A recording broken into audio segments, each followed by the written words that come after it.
Hello everyone, welcome back to our channel. ఈ particular వీడియోలో NEET UG 2024కి సంబంధించిన updates గురించి అయితే మాట్లాడుకుందాం. ఈ రోజున్న అప్డేట్స్ ఆల్ ఇండియా కోటాలో అండ్ ఆంధ్రప్రదేశ్ స్టేట్లో అండ్ తెలంగాణకు సంబంధించి కూడా మాట్లాడుకుందాము. వీడియోని ఎక్కడ స్కిప్ చేయకుండా చివరి దాకా చూడండి. వీడియోస్ని ఖచ్చితంగా లైక్ చేయండి. మీరు ఇచ్చే లైక్ వల్లనే వీడియోస్ ముందుకెళ్తాయి, సో చాలామందికి రీచ్ అవుతాయి. నా వీడియోస్ మీకు నచ్చినది అర్థమవుతుంది. డిస్క్రిప్షన్లో టెలిగ్రామ్ గ్రూప్ ఉంది, టెలిగ్రామ్ ఛానల్ ఉంది, నా ఇన్స్టాగ్రామ్ లింక్ కూడా ఉంది. మీరు ఫాలో అవ్వాలనుకుంటే ఫాలో అవ్వచ్చు. సో ఎవరైనా నాతో పర్సనల్గా మాట్లాడాలి, మెంటర్షిప్లో జాయిన్ అవ్వాలి అనుకుంటే మాత్రమే 7893947888 నెంబర్ని వాట్సాప్లో కాంటాక్ట్ అవ్వండి. ఏమైనా డౌట్స్ ఉంటే టెలిగ్రామ్ గ్రూప్ ఉంటుంది, అక్కడ జాయిన్ అవ్వచ్చు, డిస్కస్ చేసుకోవచ్చు. మెంటర్షిప్ నాతో పర్సనల్గా మాట్లాడాలంటే మాత్రమే కాంటాక్ట్ అవ్వండి. వేరే వాళ్ళకి అక్కడ నుంచి రిప్లై ఇవ్వడం కుదరదు. ఎందుకు అంటే ఆంధ్రప్రదేశ్లో చేసే చిన్న మిస్టేక్స్ వల్ల చాలా అంటే చాలా స్ట్రెస్ అవుతుంది. కౌన్సిలింగ్ అప్డేట్స్ ఇవ్వడము, మెంటర్షిప్ చేయడం కూడా. అదేంటనేది లాస్ట్లో చెప్తా, వీడియోని చూడండి. సో ఫస్ట్ అప్డేట్, ఓకేనా. చాలామంది టైం స్టాంప్స్ కూడా పెడుతున్నారు వీడియోస్లో, కింద చూడమని. థ్యాంక్ యూ సో మచ్ ఆ కామెంట్ చేసే వాళ్ళకి. సో ఫస్ట్ ఆయుష్కు సంబంధించిన సెకండ్ రౌండ్, ఓకేనా. Second round registration and choice filling అనేది ఎనేబుల్ అయింది.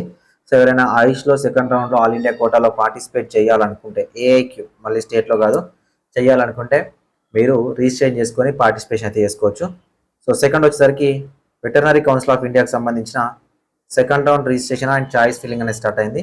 సో ఎవరైనా ఫస్ట్ రౌండ్లో రిజిస్ట్రేషన్ చేసుకోకపోతే సెకండ్ రౌండ్లో చేసుకోండి. ఈ రెండింటికి కూడా ఆల్రెడీ ఫస్ట్ రౌండ్లో చేసుకున్నాం, సీట్ రాలేదంటే సెకండ్ రౌండ్లో వెబ్ ఆప్షన్స్ అనేవి పెట్టుకోండి. ఇది ఆల్ ఇండియా కోటాకి సంబంధించింది. సో ఎంబీబీఎస్ అండ్ బీడీఎస్ సంబంధించి ఎంసీసీ రేపు మనకు ప్రొవిజనల్ మెరిట్ లిస్ట్ రావడానికి అయితే అవకాశం ఉంది. సో చాయిస్ ఫిల్లింగ్ అనేది క్లోజ్ అయిపోయింది. చాలామంది స్టూడెంట్స్ ఆంధ్రప్రదేశ్ వాళ్ళు కొంతమంది ఏంటంటే ఆల్ ఇండియా కోటాలో ఎక్కడో దగ్గర జాయిన్ అయ్యారు, స్టేట్లో మంచి కాలేజ్లో సీట్ వచ్చింది, పాపం వాళ్ళకి రిజిగ్నేషన్ అయినది టైం అయిపోయింది కాబట్టి వాళ్ళకి సర్టిఫికెట్లు ఇవ్వట్లేదు. మేబీ ఎంసీసీ నుంచి వాళ్ళకి ఏమైనా సొల్యూషన్ వచ్చి ఉండొచ్చు. ఎవరైనా అలా మీ ఫ్రెండ్స్ కానీ మీరు ఉన్నట్లయితే కింద కామెంట్ సెక్షన్లో కమెంట్ చేయండి. ఇవి ఆల్ ఓవర్ ఇండియాకి సంబంధించిన అప్డేట్స్. సో ఇక స్టేట్ విషయానికి వద్దాం. నిజానికి ఎన్టీఆర్హెచ్ఎస్ వాళ్ళని ఏమనాలో తెలియదు కానీ స్టార్టింగ్ ఫ్రమ్ ద అప్లికేషన్ నుంచి ఏదో ఒక మిస్టేక్ చేస్తూనే ఉన్నారు. పేరెంట్స్ని ఇబ్బంది పెడతా ఉన్నారు, పిల్లల్ని ఇబ్బంది పెడతా ఉన్నారు, మెంటర్స్ని ఇబ్బంది పెడతా ఉన్నారు. నిజానికి రిజల్ట్ ఇచ్చిండు, అయిపోయింది. మేనేజ్మెంట్ కూడా సంబంధించిన వెబ్ ఆప్షన్స్ ఇచ్చిండు, అయిపోయింది. రిపోర్టింగ్ చేసుకోమన్నాడు, అయిపోయింది. రేపు రిపోర్టింగ్ అనేది లాస్ట్ డేట్. ఆల్మోస్ట్ 95% వరకు రిపోర్టింగ్ చేసి ఉంటారు, ఓకేనా. సడన్గా నేను ఏం చేసినంటే ఎంఆర్సీకి సంబంధించిన పీడిఎఫ్ ఇచ్చిండు. ఇది ఇవ్వకపోయినా అయిపోయేది ఉండే, ఎందుకంటే చాలా డీప్ సబ్జెక్ట్ ఎంఆర్సీ అనేది. సో దీన్ని ఎక్స్ప్లెయిన్ చేయడం కూడా చాలా కష్టం అవుతుంది, ఓకేనా. నేను ప్రీవియస్ వీడియోలో అసలు ఎంఆర్సీ అంటే ఏంటని చెప్పాను, చూడడానికి ట్రై చేయండి. మళ్ళీ ఎక్స్ప్లెయిన్ చేసేంత ఓపిక నాకు లేదు. సో నిన్న 17th రోజున ఎంఆర్సీకి సంబంధించి హాఫ్ అంటే 340 మెంబర్కి సంబంధించి 340 సీట్స్కి సంబంధించి రిలీజ్ చేసిండు. అది నిజానికి మిస్టేక్స్ ఉన్నాయని ఆయనకు అర్థమై ఉంటుంది. ఇప్పుడు 600కు పైగా ఎంఆర్సీ సీట్లు ఇచ్చామని మళ్ళీ ఒక లిస్ట్ రిలీజ్ చేసిండు, ఓకేనా. చేస్తే లిస్ట్ రిలీజ్ చేసిండు. ఏం చేసిండు అంటే ఇక్కడ మీరు చూసుకోవచ్చు ఎంఆర్సీ అనేది. అంటే మనకు నేను చెప్పాను కదా ఫస్ట్ రౌండ్లోనే మీకు 2 సైకిల్స్ ఉంటుందని. సో ఇది ఫస్ట్ సైకిల్లో వచ్చిన సీటు, ఇక్కడ నుంచి ఎంఆర్సీకి వచ్చింది. ఇక్కడ నుంచి కూడా ఇంకా ముందుకు వెళ్ళింది అనమాట, సీట్ వెళ్ళింది. ఆ ఎంఆర్సీ ప్రాసెస్ అంత డీప్ సబ్జెక్టు, మీరు నేర్చుకోవాల్సిన అవసరం అయితే లేదు. ఇస్తే ఇచ్చిండు ఎంఆర్సీ లిస్టు, కానీ ఏమి ఇచ్చిందంటే please download your MBBS competent authority quota allotment letter again and we have updated with MRC meritorious reserve category in the allotment order. First ఏం చేసినావు నాకు అర్థం కాదు, రిజల్ట్ ఇచ్చిన 3 రోజులు అవుతుంది. ఫస్ట్ ఏం చేసినావు, ఇప్పుడు చాలామంది స్టూడెంట్స్ జాయిన్ అయిపోయారు. జాయిన్ అయిపోయిన తర్వాత ఏమవుతుంది, ఈ మెయిల్ రాగానే టెన్షన్స్ పట్టుకున్నాయి, 100 కాల్స్ వచ్చినాయి, ఓకేనా. ఈ మెయిల్ రాగానే 100 కాల్స్ వచ్చినాయి. ఈ మెయిల్ రాగానే స్టూడెంట్స్ పేరెంట్స్ ఫస్ట్ లాగిన్లోకి వెళ్ళి మరి అలాట్మెంట్ లెటర్ డౌన్లోడ్ చేసుకుంటామని అలాట్మెంట్ లెటర్ డౌన్లోడ్ చేసుకోకుండా మేము ఆల్రెడీ రిపోర్ట్ చేసినాము, మా అలాట్మెంట్ ఏమో చేంజ్ అవ్వచ్చు, ఓకేనా. ఈ మెయిల్ని ఎంఆర్సీ లిస్ట్ని చేంజ్ చేసుకొని మాకు అలాట్మెంట్లో ఒక కాలేజ్ ఉంది, ఎంఆర్సీ లిస్ట్లో ఇంకొక కాలేజ్ ఉంది, మెయిల్ ఏమో ఇట్లొచ్చింది. సో మా పరిస్థితి ఏంటి, ఆల్రెడీ జాయిన్ అయ్యొచ్చాము, మేము చాలా లాంగ్ వెళ్ళి జాయిన్ అయ్యి ఇంటికి వచ్చినాము, ఈ పరిస్థితి ఏందని చాలా మందికి టెన్షన్ పట్టుకుంది. సో ఫస్ట్ ఆఫ్ ఆల్ ఇది యూనివర్సిటీ వాళ్ళ మిస్టేక్, ఓకేనా. సో యూనివర్సిటీ వాళ్ళ మిస్టేక్. మీ అలాట్మెంట్ లెటర్ డౌన్లోడ్ చేసుకోండి. కాలేజ్ అనేది మారలేదు, అలాట్మెంట్ కేటగిరీ మారింది.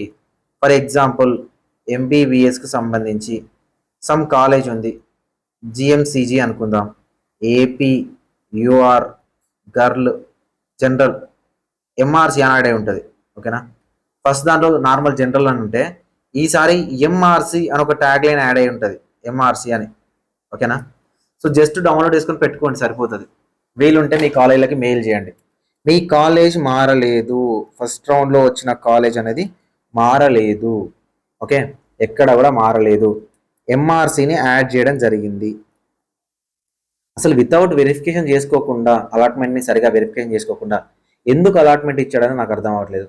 ఎలాగో లేట్ చేశాడు, ఇంకొక రోజు లేట్ చేసుకొని పర్ఫెక్ట్ అలాట్మెంట్స్ ఇస్తే అయిపోవు కదా.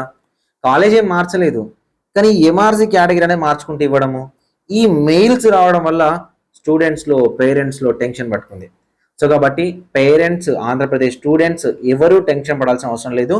మీ కాలేజ్ అనేది మారలేదు. ఓకేనా, ఈ అలాట్మెంట్ లెటర్ డౌన్లోడ్ చేసుకొని పెట్టుకోండి. మళ్ళీ కాలేజీలో సబ్మిట్ చేయాల్సిన అవసరం కూడా లేదు.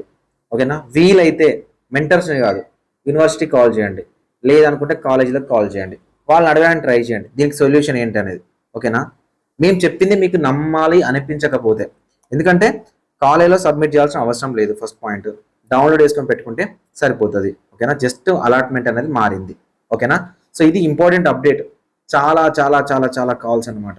ఇది ఒక్కటే కాల్ కాదు, ఫస్ట్ నుంచి VO1 verification, VO2 verification, result, రోజుకొకటి ఏ కొత్త అప్డేట్ ఇచ్చినా దాంట్లో టెన్షన్ పెట్టడమే స్టార్ట్ చేశారు అనమాట యూనివర్సిటీ వాళ్ళు. సో మేబీ ఇప్పటి నుంచి అయినా క్లారిటీగా ఇస్తారని అయితే ఎక్స్పెక్ట్ చేద్దాం. సంబంధించింది.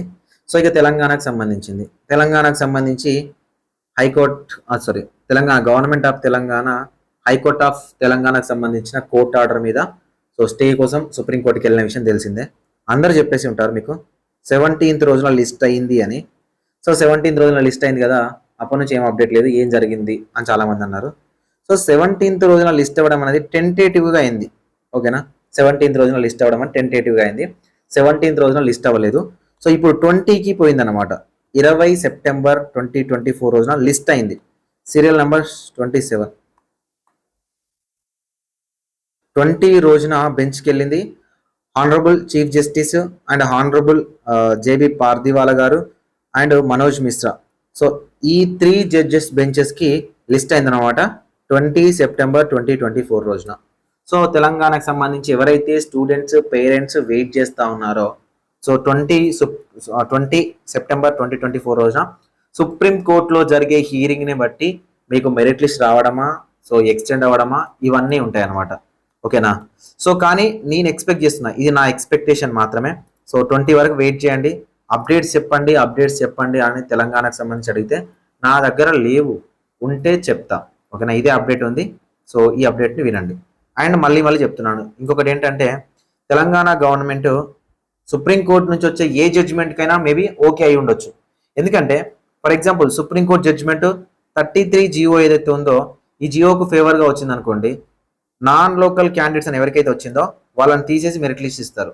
ఓకేనా, సో ఈ 33 జియోకి ఫేవర్గా రాలేదు, కొత్తగా స్థానికతను డిసైడ్ చేయండి అంటే ఇప్పటికే non local candidates, only non local candidates దగ్గర 1 to 8 స్టడీ సర్టిఫికేట్ తీసుకున్నారు. 1 to 8 స్టడీ సర్టిఫికేట్ తీసుకున్నారు. మేబీ తెలంగాణ గవర్నమెంట్ ఏదో ఒకటి డిసైడ్ అయి ఉండొచ్చు, పబ్లిక్లో రాలేదు కానీ ఏదో ఒకటి డిసైడ్ అయి ఉండొచ్చు. నేను ఎక్స్పెక్ట్ చేస్తున్నా ఏదో ఒకటి డిసైడ్ అయి ఉండొచ్చు. 9th, 10th, 11th, 12th చదివినవాడు ఖచ్చితంగా లోకల్. ఓకేనా, ఈ 4 years లేకపోతే థర్డ్ పాయింట్, ఈ 1 to 8లో ఏదో మ్యాక్సిమం నెంబర్ ఆఫ్ కానీ లేకపోతే 1 to 8 కానీ చదివితే తెలంగాణ లోకల్గా తీసుకోవడానికి ఏమైనా ఛాన్సెస్ ఉండొచ్చు. మేబీ అందుకే 1 to 8 స్టడీ సర్టిఫికేట్ అనేది నాన్ లోకల్ క్యాండిడేట్స్ నుంచి తీసుకొని ఉండొచ్చు. ఓకే, సో కౌన్సిలింగ్ లేట్ అవుతుంది కాబట్టి, సో గవర్నమెంట్ని ప్రెజర్ చేస్తున్నారు స్టూడెంట్స్, పేరెంట్స్ కాబట్టి సుప్రీం కోర్ట్ నుంచి వచ్చే ఏ డిసిషన్కైనా అది పాజిటివ్ అయితే పాజిటివ్ లిస్ట్, నెగిటివ్ అయితే నెగిటివ్ లిస్ట్ మేబీ రిలీజ్ చేయడానికి గవర్నమెంట్ రెడీగా ఉండుంటుంది. అందుకే నాన్ లోకల్స్ నుంచి 1 to 8కి సంబంధించిన స్టడీ సర్టిఫికేట్స్ అనేవి తీసుకొని ఉంటుంది. సుప్రీంకోర్టు నుంచి ఆర్డర్ రావడమే లేటు. సో తెలంగాణలో మెరిట్ లిస్ట్ అనేది రావడానికి ఛాన్సెస్ ఉన్నాయి, ప్రొవిజనల్ మెరిట్ లిస్ట్. ఇది నా ఎక్స్పెక్టేషన్ మాత్రమే. ఓకేనా, సో నేనేం యూనివర్సిటీలో లేను, మన దగ్గర నుంచి ఇన్ఫర్మేషన్ పర్ఫెక్ట్ గవర్నమెంట్ నుంచి మనకు రాదు. ఓకే, ఇది ఎక్స్పెక్టెడ్ మాత్రమే. ఏదైనా పర్ఫెక్ట్ ఇన్ఫర్మేషన్ అఫీషియల్ అవుతే నేను చెప్తాను. ఇంకోటి గుర్తుపెట్టుకోండి, ఎప్పుడు వస్తుంది మెరిట్ లిస్టు, ఎప్పుడు వస్తుంది వెబ్ ఆప్షన్స్, ఎప్పుడు వస్తుంది రిజల్ట్, అని అడిగితే మీరు అడిగే ప్రతిదీ కూడా ఫ్యూచర్. ఓకేనా? ఫ్యూచర్ చెప్పాలంటే మన దేవుళ్ళం అయి ఉండాలి. ఫ్యూచర్ ఎవరి చేతిలో ఉండదు. ఏదైనా ఎక్స్పెక్టెడ్ చెప్పాలి అంటే మనం అనుకున్న ప్రాసెస్లో జరుగుతుంది అనుకున్నప్పుడు ఎక్స్పెక్టెడ్ చెప్పొచ్చు. 2024 అనేది అసలు అనుకున్నట్టుగా జరగట్లేదు. అలాంటప్పుడు ఏం ఎక్స్పెక్ట్ చేస్తాము? సో ఎక్స్పెక్ట్ చేయలేము. కాబట్టి సో దయచేసి ఏదైనా ఫ్యూచర్ అడగాలంటే నా దగ్గర లేదు. ప్రజెంట్ వాటికి ఏమైనా మేబీ ఫ్యాక్టర్స్ యూజ్ చేసి చెప్పమంటే నేను చెప్తాను. తెలంగాణకు సంబంధించి కూడా 20 సెప్టెంబర్ 2024 తర్వాత ఆ రోజు సుప్రీంకోర్టులో హీరింగ్ ఆర్గ్యుమెంట్స్కి వచ్చేదాన్ని బట్టి డెసిషన్ ఉంటుంది. సో ఆ రోజు ఏమైనా ఉంటే మాట్లాడుకుందాం. Thank you for watching this video.